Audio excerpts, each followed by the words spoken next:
Hi, this is Walter from Zimstones by Walter, and today I'll be showing you how to make a vintage fashion greeting card. It's a card that can be used as a birthday card, as an encouragement card, a get well card, or a thank you card even, really any occasion. And we're going to be making it using some of the pages from the Vintage Fashion digital kit from the Gingerbread Prints. The pages we're going to be using are these two really pretty floral print paper pages. These will be incorporated into the design, as well as images from the tags page. We're going to fussy cut some of them out and incorporate them into the card. These cards are going to be in the fashion of a junk journal or a scrapbook type of look and design, where there's going to be lots of different textures of paper that I'll be incorporating. There'll even be some lace. There may be some sheet music and some other goodies along the way, some washi tape. So let's get started. The first thing I'm going to do is use my guillotine cutter. I put the two printed floral papers together. They're printed on 65-pound cardstock, so they're sturdy, but they're not a really thick cardstock, so I should be able to cut through both at the same time. And I want to cut these white borders off, so we'll just go ahead and go around on each side and slice those off. So I trimmed off of the shorter edges of these papers, and the design I have in mind for these cards is going to require a they're going to be 5x7, so I'll need a 5-inch panel for the back side of the card. And the way that I'm going to have the front is to have two doors, if you will, on each side, that flaps that open, and each of those will be about, we'll cut it down to 2.5 inches. So we'll do one 5-inch and then two 2.5-inch. Okay, so I have the two. These are 5 inches wide, and as I'd mentioned, these cards are going to be 5x7, so I had to get out the bigger paper cutter here, and I'm going to line these up to get a 7-inch height onto these.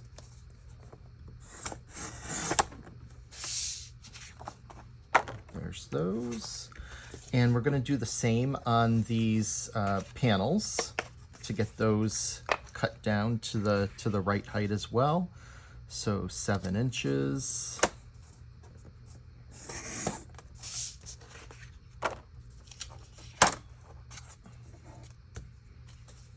And another one at 7 inches.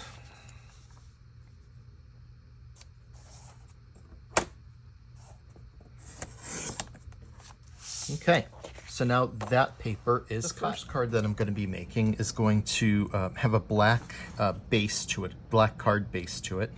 As I had mentioned, it's going to be a 5x7, but it's going to have two doors that open up.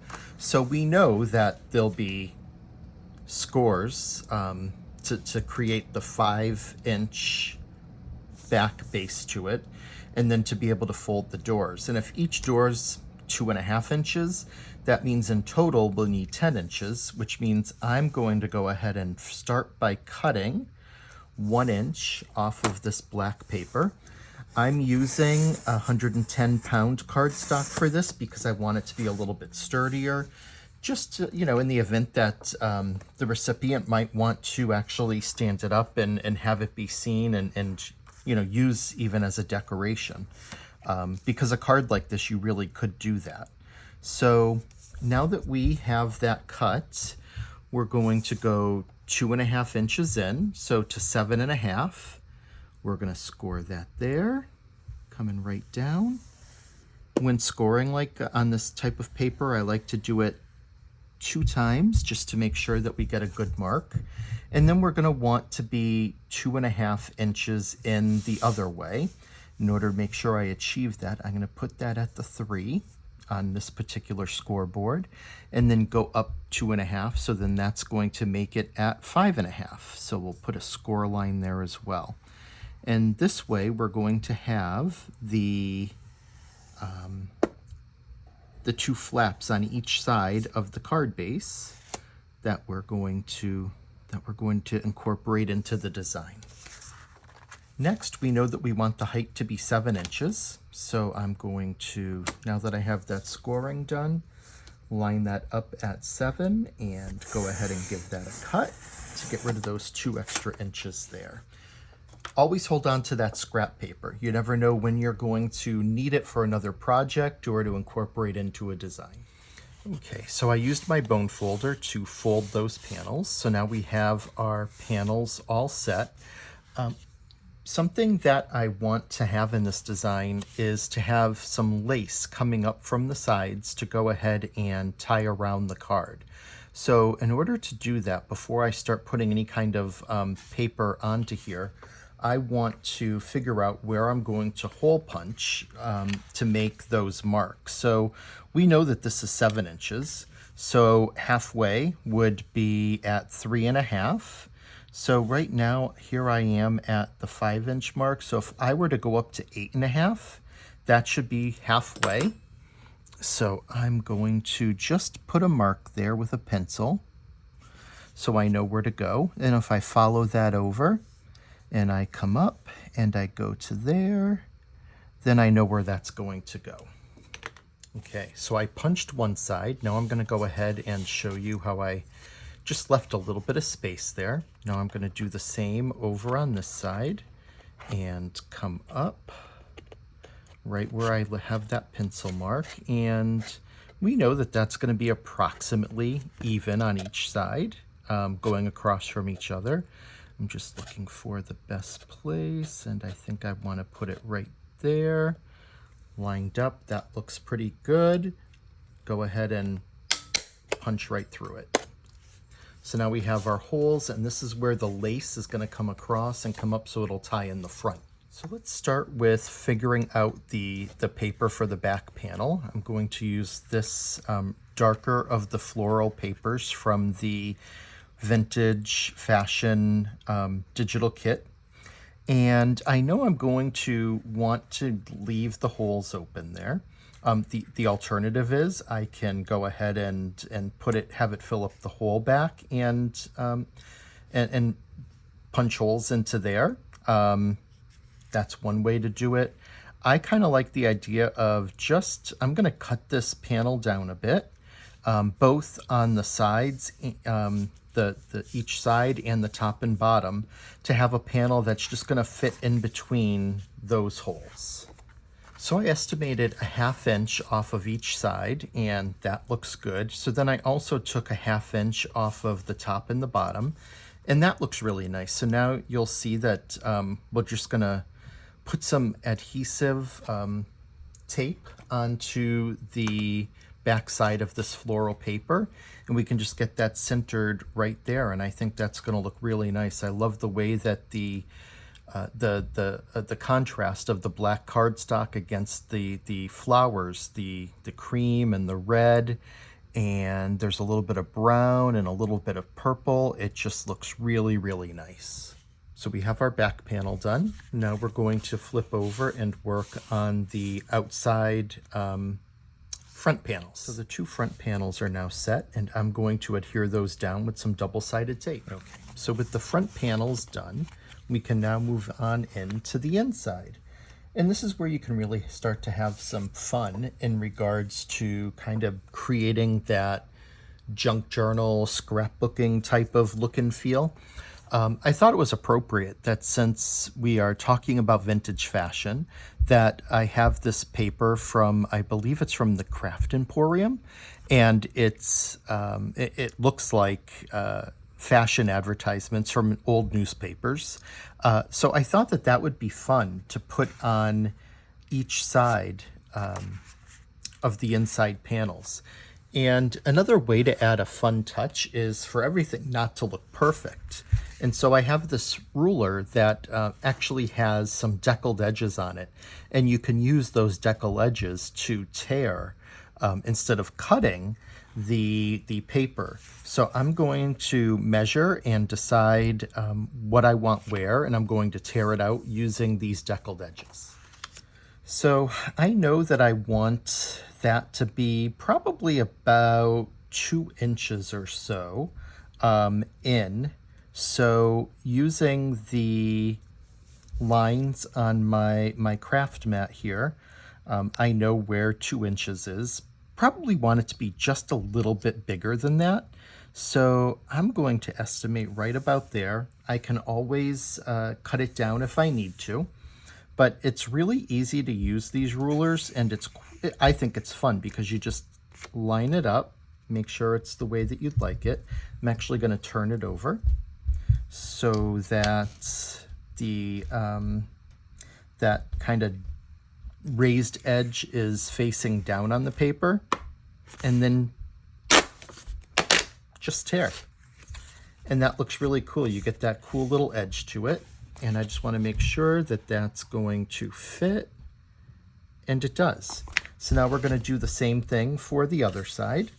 The other side I discovered in regards to measuring, sometimes you're a little bit off. So this side is actually a little bit less than the 2.5 on this side, but that's fine because it's really not that noticeable. And what I always say about these handmade items is you're not going for perfection. You're actually going to just create a nice design, and if things are a little off, that's fine. It just lets the recipient know that it was handmade, and it adds a little bit of character to it. So I'm going to start with right about here and go ahead and tear that and see. Yep, perfect. That's going to fit there. And don't get rid of this middle piece. If we don't use it on this card, definitely use it on another one. Okay, so I adhered those down with some double-sided tape. And in order to continue getting the card put together, I decided that I want to use this side of this paper, which I believe came in a crafting box from Grabby. I'm going to use this as the side where you can write the sentiment or message for the person you're giving it to. So I'm going to just use my guillotine cutter to cut that off, save the other side, and believe, yep, that fits right in there. So I'm just, before putting it down, I'm going to go ahead and just run this along the edges.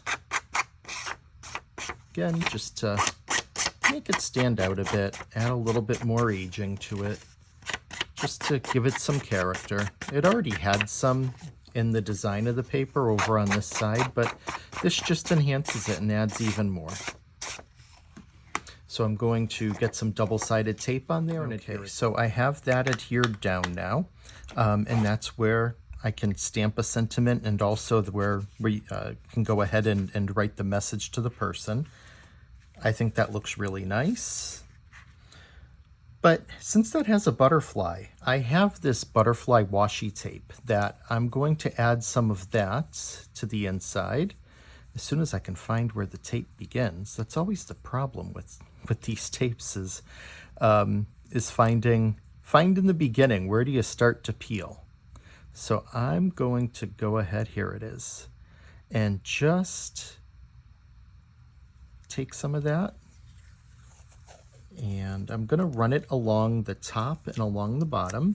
And here, since it just doesn't even, you can do it however you'd like.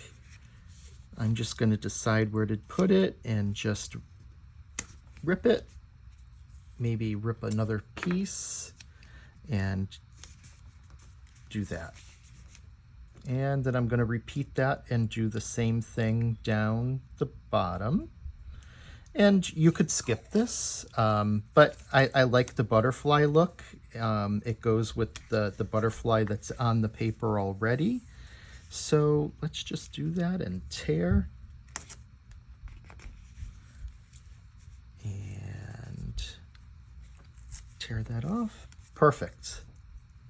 Looks good. Okay, so before putting any of the vintage fashion images down, I'm going to continue to decorate here, and I have some stickers from Grabby that's like postcards and things like that, and I'm just going to peel and stick one or two on there wherever I feel like it.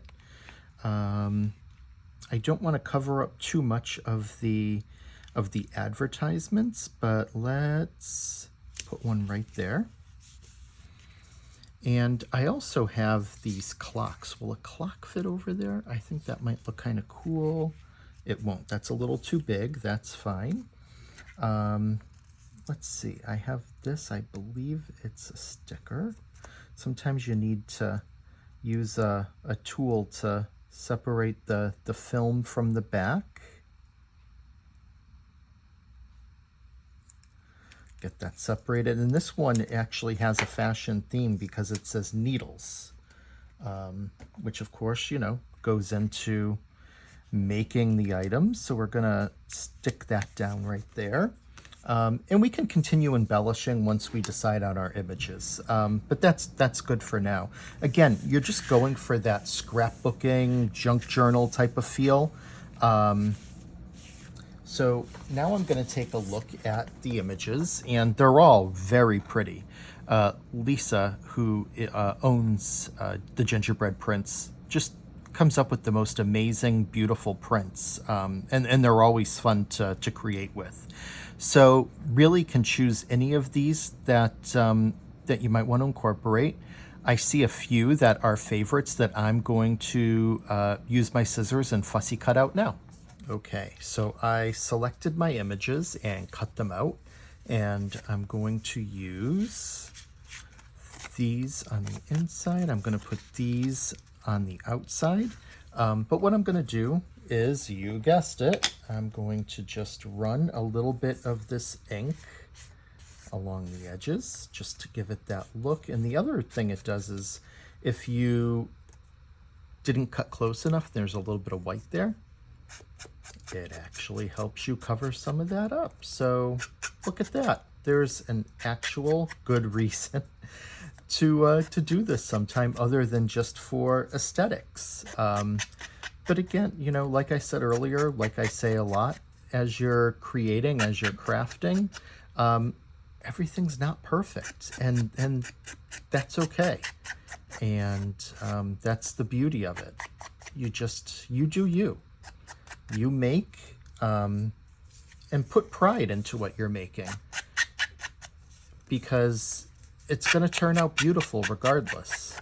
And I'm sure that the recipient is going to agree and will also really like it. So I'm going to finish doing this, and then I'm going to get some double-sided foam tape onto the back of the images because I want to add some dimension. And I'll show you how that looks. Okay, so I have the images on the front cut out and adhered with some double-sided tape.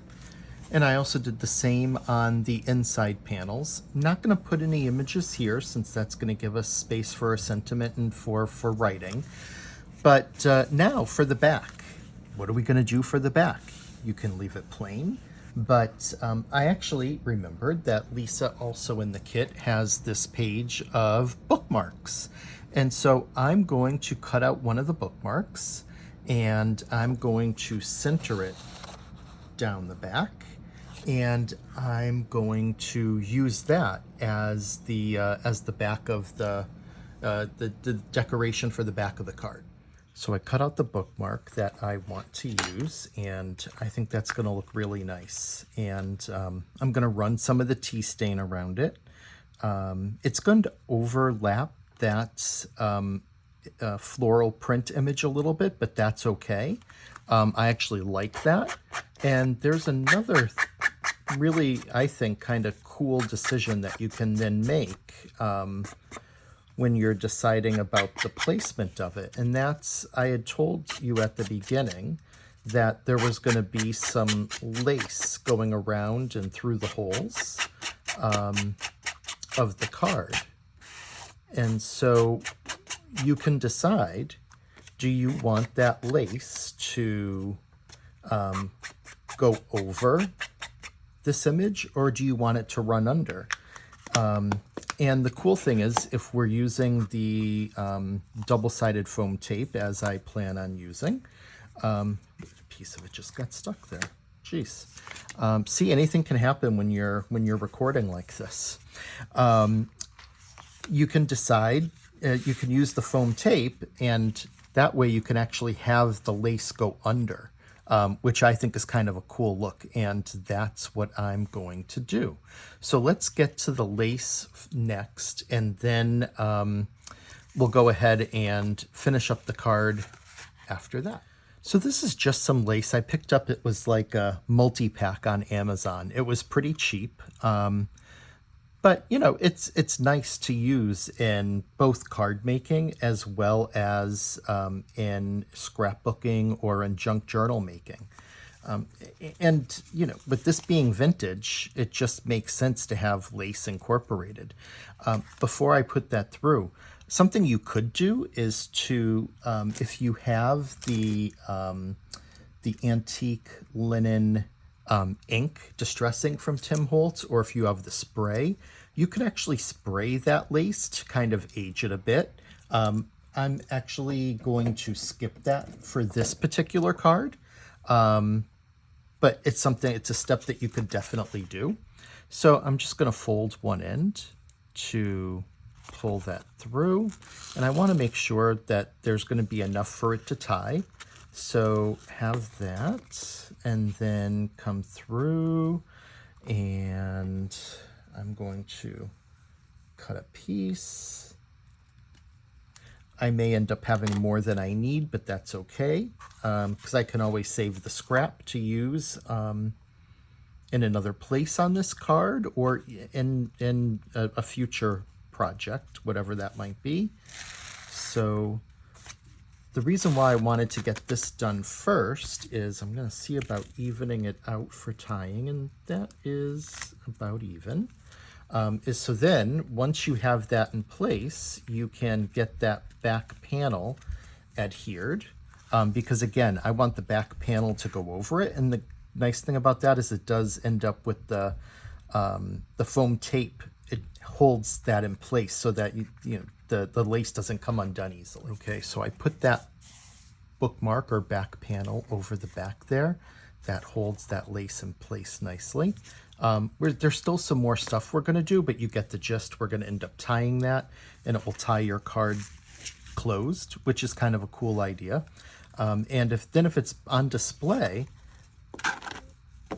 you can also just throw it in, and it just adds to the element of display. I think it's a nice touch. For a sentiment, I've decided this is going to be an encouragement card, and so I have this rubber stamp from Unity Stamps that says never, never, never give up. So I'm going to use this on the inside, so I'll peel that backing off of it. And I'm going to go for a non-centered position. Put it right there. Another reason why I like this particular sentiment, never, never, never give up, is it connects with the butterflies. Butterflies continue to change, never give up. So it's a nice message for the overall card. So go ahead and get that onto my stamping platform cover. And I'm going to stamp that. I think that this vintage photo distress ink will look nice on the inside. A little bit of a darker brown. I'm going to go ahead and ink that up on my stamp. And let's give that a press. And see what we think. See if maybe we go over it again, or if that's going to be good. It's a little light, so I do think I'm going to go over it again. So I'm just going to get that stamp inked up.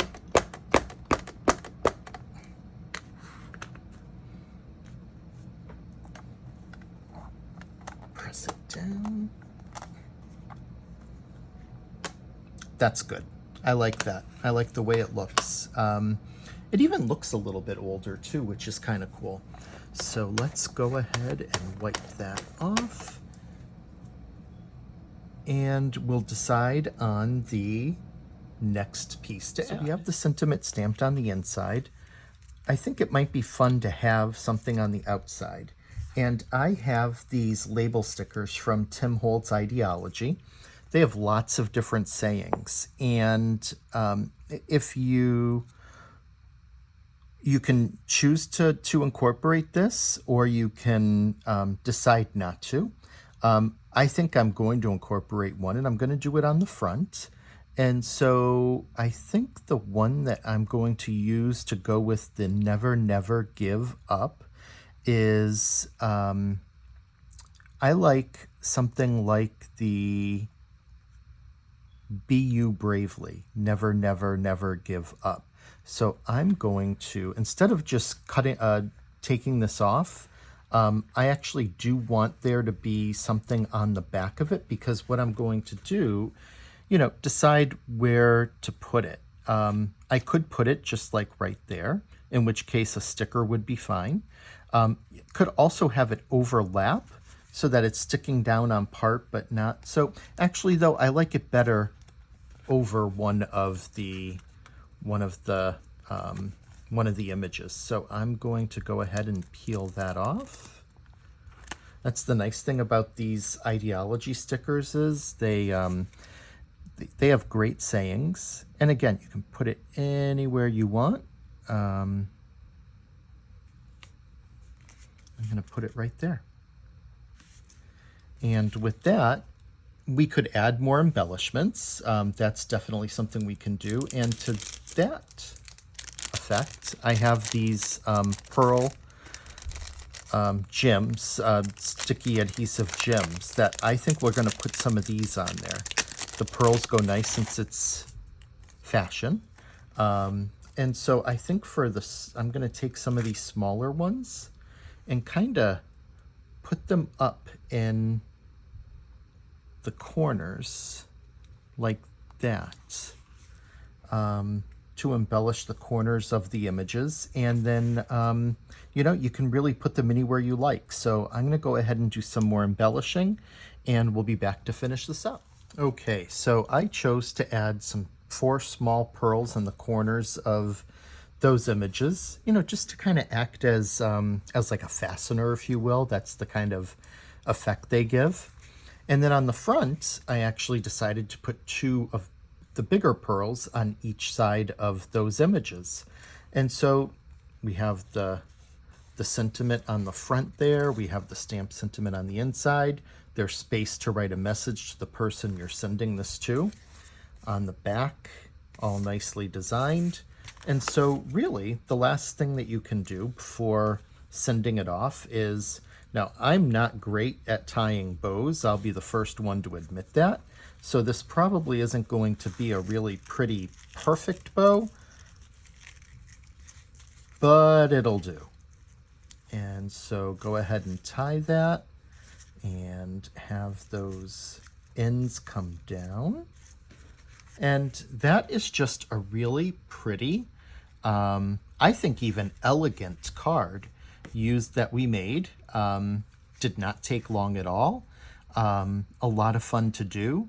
And it was all made using that vintage fashion digital kit from the Gingerbread Prints, which you can find on their Ko-fi page, and I believe they may still be on Etsy. I'll provide you with links. And some lace and just some other, embellishments that I had around. This will fit into a 5x7 envelope. Shouldn't have any problem with mailing it. Might require an extra stamp if you were to put it in the mail, but I think it's worth it. Thanks for spending some time here with me today. I look forward to seeing you the next time. Until then, be well.